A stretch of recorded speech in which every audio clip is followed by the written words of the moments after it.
Aloha, Hawaii. My name is PJ. Once again, I'm here with Hawaii Sports Update. And as soon as my buddy Justin gets here, we will be breaking down the NBA playoffs once again. And of course, it's the start of the second round, and things are starting to get heated up, of course. And we will be here for a full breakdown of the NBA 2015 playoffs in just a little while. But first, in international news, Manny Pacquiao and Floyd Mayweather faced off Saturday in what was billed as the fight of the century. But the fight of the century, it sure wasn't.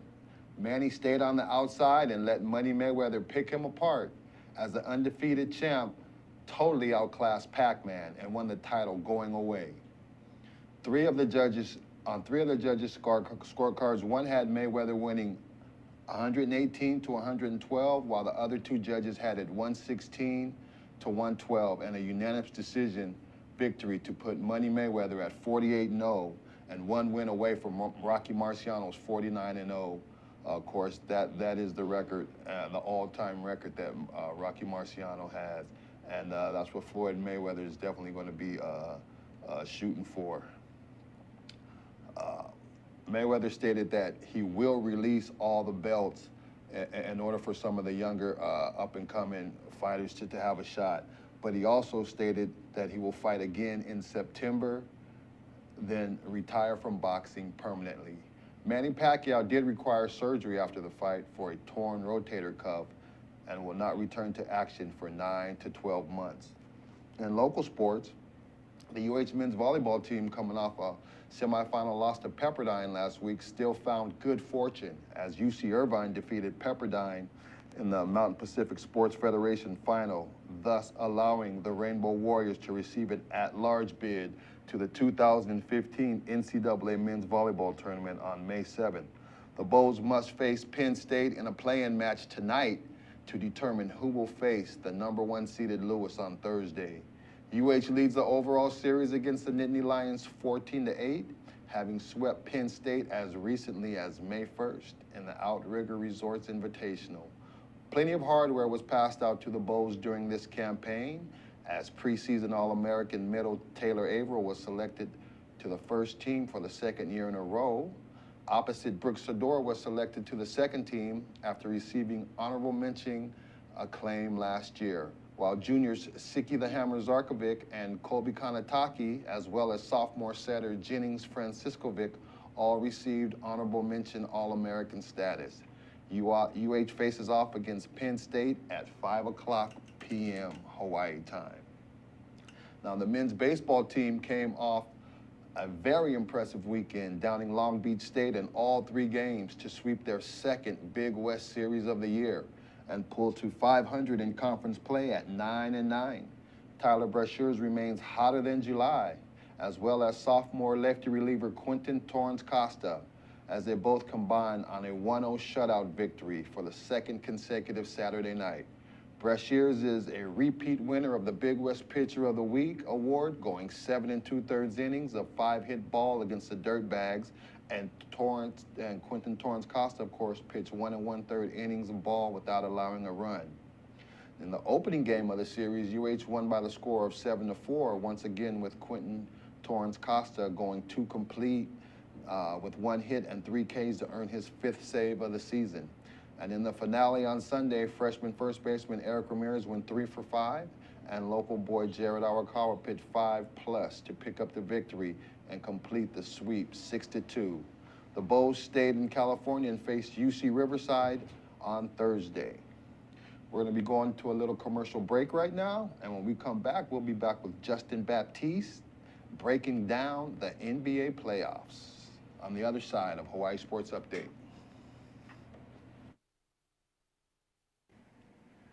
Hi, I'm Ethan Allen. I host Likeable Science on ThinkTech Hawaii, and I do this because I care about science literacy in Hawaii. I want to spread the understanding that science is a vital and interesting part of everyone's life. I want to make sure the broadest possible spectrum of people understand the beauty and the value of science and realize that science plays out each and every day of their lives. I want you to understand that science is fun. So we bring on to this show each week guests who are scientists, from astronomers to zoologists, and we talk about what they do and how they do it. But most importantly, we talk about why you should care about their work, why you should see that their work has value and impact on your life. So I hope you'll join us Fridays, 1 p.m. here on ThinkTech Hawaii. You can watch us via live stream. You can watch us recorded on Olelo, and you can see us each week. We hope you'll join us. Aloha and welcome back to Hawaii Sports Update. I'm your host, PJ, and I'm here with my man, Justin Baptiz. And we have been breaking down the NBA playoffs the last couple of weeks. And Justin, it's great to have you back on the show again. Same here, once again. Are you just as surprised as me?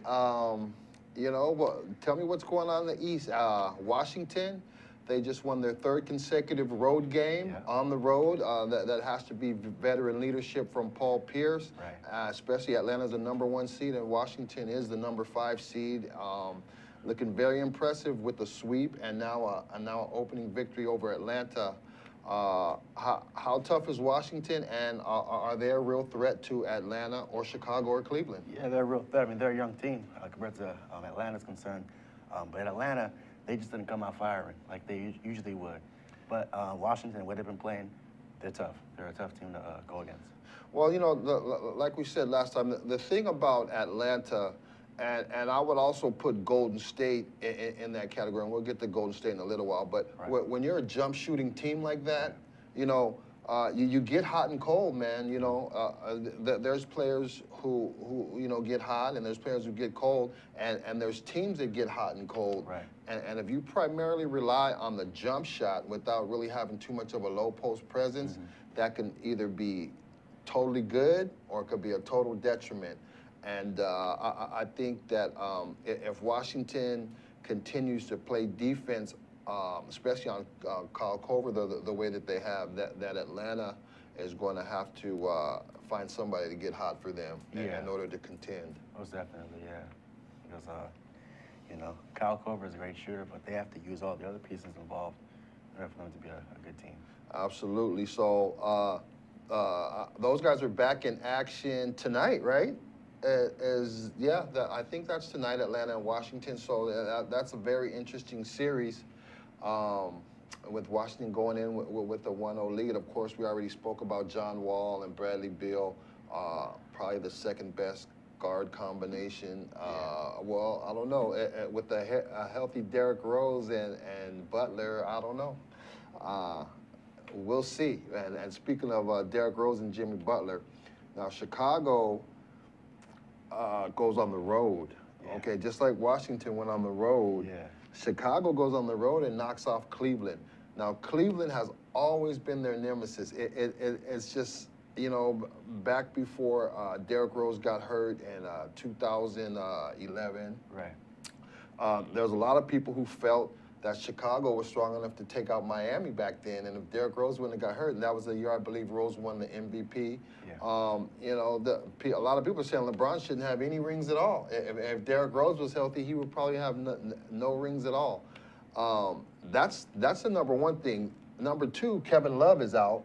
Okay, he's huge. He might not have been huge during the season, but during the playoffs, when you break down and isolate people, Kevin Love is the one person who they probably really can't match up with. You know, Noah's not quick enough to guard him outside, and Kevin Love's a little bit too mobile for him down low.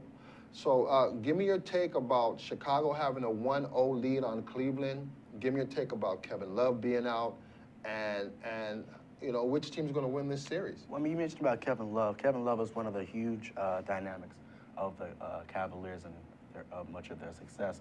But with him being out, that really affects them being able to move the ball and be able to penetrate off the bench. And you know, as far as the bench is concerned, the bench has to play a lot stronger. But yeah, Cleveland is at a really, really tough time right now with Kevin Love being out. But Chicago is, as you can see, the way they've been playing, they've been able to move the ball in so many different places, and just you can't see them sometimes because it's just too quick.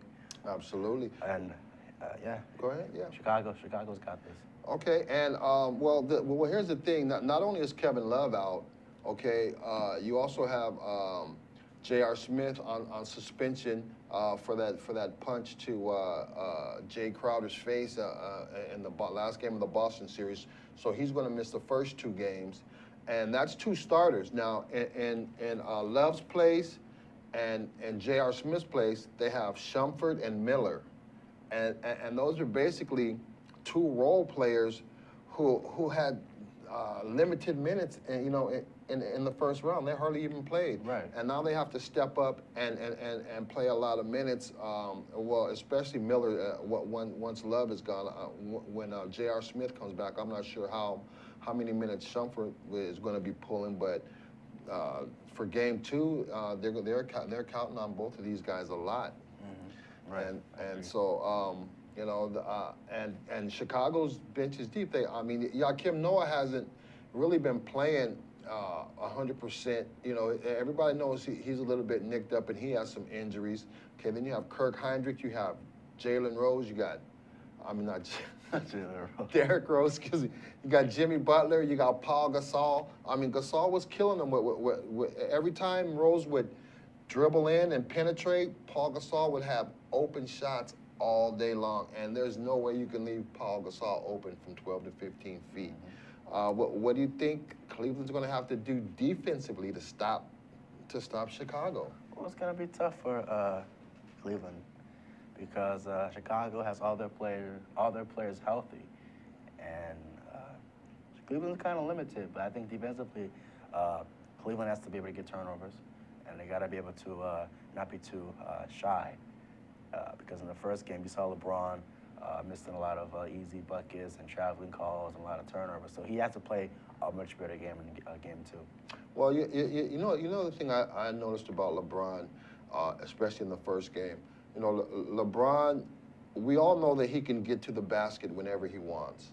Okay, and with Kevin Love being out, I think LeBron was deferring the ball just a little bit too soon. I think he should have been, trying to be more aggressive, trying to score. Right. And, especially to make up for some of the slack from Kevin Love. But it looked to me like he was trying to facilitate a little bit more than normal. Right. Kyrie Irving, of course, he had a great game. He had 30-something points. Exactly. He was making all kinds of incredible layups. Just a total effort on Kyrie Irving's part. But I think for Cleveland to get past Chicago, LeBron's going to have to be a little bit selfish, and he's going to have to take some of the scoring into his own hands because, guys like Shumpert and Miller, I don't think they can make it up, Yeah, Shumpert was great with the Knicks when they were down against the Pacers, but that was a few years back. But yeah, like you're saying, LeBron has to come out firing. He has to be a lot selfish, like he was in Miami when they were down a few deficits in the playoffs against the Pacers and stuff. But he has to come out firing. He has to play some good defense and just be a little more selfish. Because if he plays a little bit more selfish, they're going to have a chance to get back into the series and maybe even win it. But Chicago's a much healthier team. Yeah, without a doubt. LeBron's going to have to be beyond great for Cleveland to get past Chicago. Okay, so now with these 4 teams left, and of course in the East and the West, it's the 1, 2, 3, and 5 seeds, and that's funny how that ended up happening. But now, with everything being said, you think Washington's going to still take out Atlanta? Yeah. Oh, yeah. Okay. Yeah. Okay. And who do you got in the Chicago-Cleveland series? I got Chicago, and I got Washington. But I think those games are either going to be determined by 6 or 7, both of those games. Okay. Well, the series starts. The playoffs are in the second round, and they're hot and heated right now. I still can't get over Washington, man. We knew they were decent. We knew they were going to be a decent team, but I just think Paul Pierce's leadership might be a little bit underestimated because he's sort of like a coach on the court. And anybody who thought Washington was going to go into Atlanta and win that first game by that much, I don't think too many people thought that was going to happen. But it did. Now, switching gears a little bit to the Wild Wild West. I mean, wow. we'll talk about Golden State first, but they basically did what they were supposed to do against Memphis. I think with Conley being out is humongous. Not only is Conley going to get you 15 to 18 points a game, 5 to 7, 5 to 8 assists a game, but you can see that they're really lost out there sometimes without his floor leadership, and they really don't have a guy, another point guard who's as admirable as Conley. What's Memphis State's what's Memphis's real chances against Golden State? You got Golden State. Golden State is just too much for any team that's not healthy against Golden State. And when you look at the way the Grizzlies played in the last game, you can just tell that they don't have much players around them. They don't have that guy that they can just step up and create. When I think about it, when Chicago was playing in the playoffs, they had Nate Robinson. He was one of their big guys that stepped up. They don't have any of those players like a Nate Robinson for Memphis that can actually step up. So, there's been talks that Mike Conley might be out, but it really depends on him. But if he doesn't play or he doesn't come back, they're gonna be in really big trouble.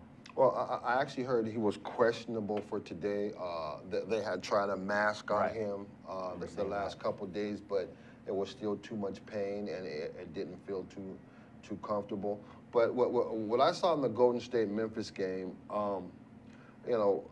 just speaking on Memphis, their two top guys, especially with Conley being out, Gasol and Zebo.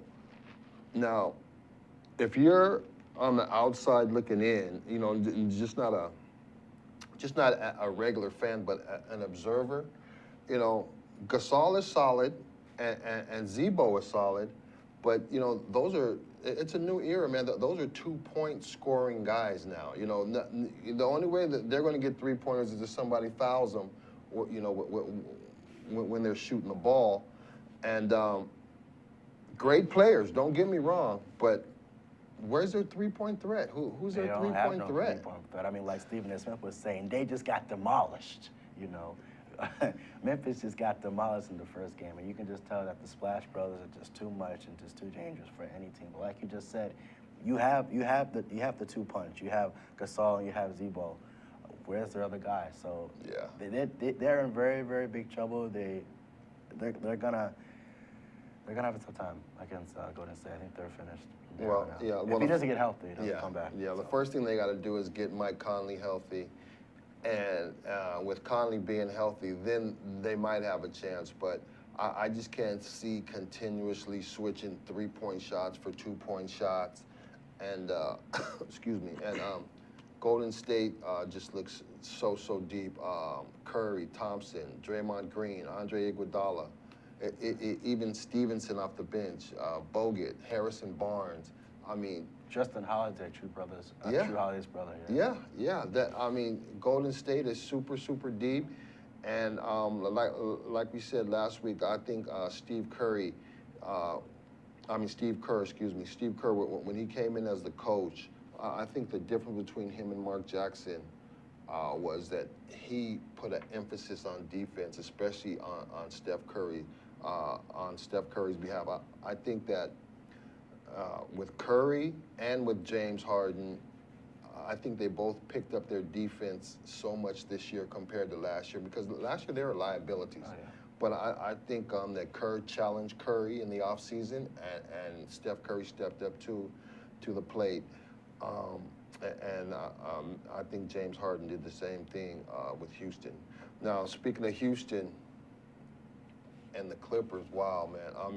Who really thought that the Clippers were going to win without Chris Paul? They're already limited with their bench play. The only person they really have coming off the bench who can do any damage is Jamal Crawford.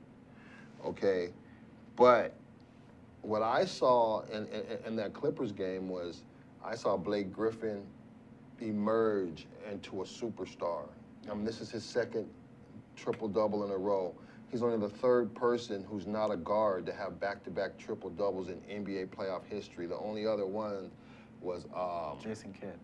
2002. Yeah, but he's a guard though. Oh, yeah, It was yeah, Wilt yeah. Chamberlain. Okay. It was Wilt Chamberlain, and see, you just threw me off when you said that other one. I'll think of who the third But guy it was was. Wilt Chamberlain. Yeah, Wilt Chamberlain was definitely one of them.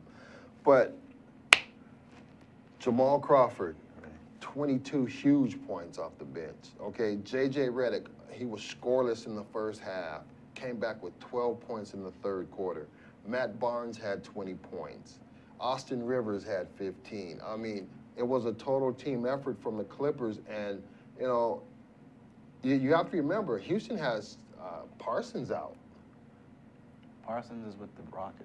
The Dallas, that's right. Yeah, that's right. Who's the big man who's out for Houston right now? I can't think of who it is, but Houston. But trust me, Houston does have somebody injured. But let's just get back to the point of Jamal Crawford, J.J. Redick, Matt Barnes, and Griffin all picking up and taking over for what Chris Paul was supposed to do. Blake Griffin had 13 assists. I mean, you know, that's just amazing that you know, the thing with Griffin is he can handle the ball, and when you seen him coming down the court, handling the ball, he was just kicking it out to those guys on three, and they were wide open because, you know, Houston was sagging in because Blake Griffin is such an aggressive towards the basket, and when they would all collapse on him, Crawford, Redick, Matt Barnes hit some huge threes.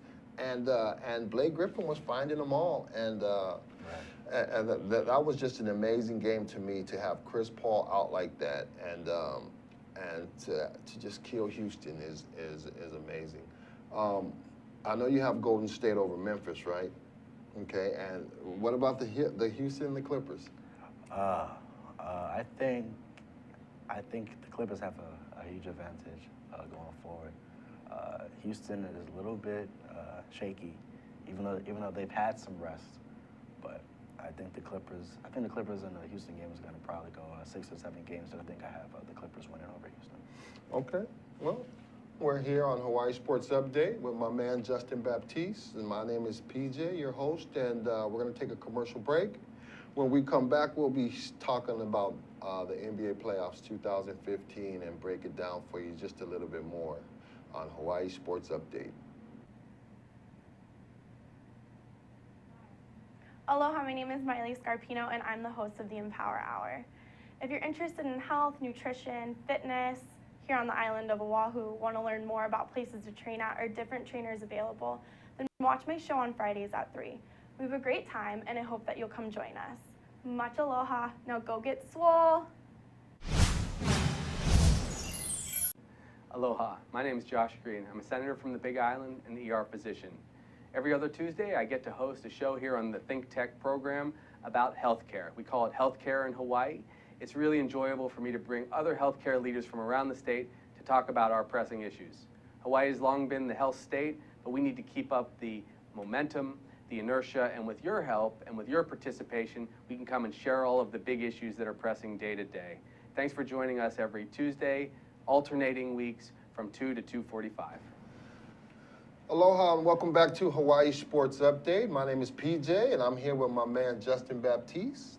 And if you're just joining us, we have been breaking down the 2015 men's basketball NBA playoffs. And if you are watching live right now on ThinkTech Hawaii, you can tweet us at ThinkTechHI, and you can ask me or Justin any question that you would like to, and hopefully we'll have an appropriate answer for you when you call in. But go ahead and tweet ThinkTechHI, and I'm interested to see how it's going to work myself. So, where were we at, Justin? We're on the West, yeah? Okay. Now, of the 8 teams left, I believe your pick was Chicago, and who was your pick again? Chicago, Golden State, Uh-huh. Clippers, and Washington. Okay. So out of Chicago and Washington, who do you have advancing? Chicago. Okay, and why do you have Chicago advancing over Washington, especially the way that Washington's playing now, and the guard matchup. I mean, that's it right there. Wall and Bill versus Rose and Heinrich and Butler. Automatic game 7. First off, automatic game 7. Okay, you think they're that close that it'll go 7 games? They're just both of those teams are just too highly rated and too talented for that game to not go at least 2-2 apiece, or at least game 7 at least. But Chicago advances. Paul Gasol is just too much for any given team. Even for Nene? Even for Nene. Nene's gonna get his points. He's gonna score. Gortat, he's gonna get his buckets as well too. But I think when you have Noah and you have Paul Gasol, those are just two players that are just too much for any team. Okay, well now Noah's not 100%, Right. but Noah's definitely Getting the rebounds. Yeah, and on the defensive end, he can still play defense very well. Noah's just a hustle guy, man. He's the kind of guy who's going to get to the 50-50 balls. He's going to get the garbage rebounds. He's going to get the garbage points. You really don't have to set any play for him, Right. because his hustle dictates how many rebounds and how many points that he gets. And out of the East, I have Chicago going also. Chicago. I had Cleveland until Kevin Love got hurt.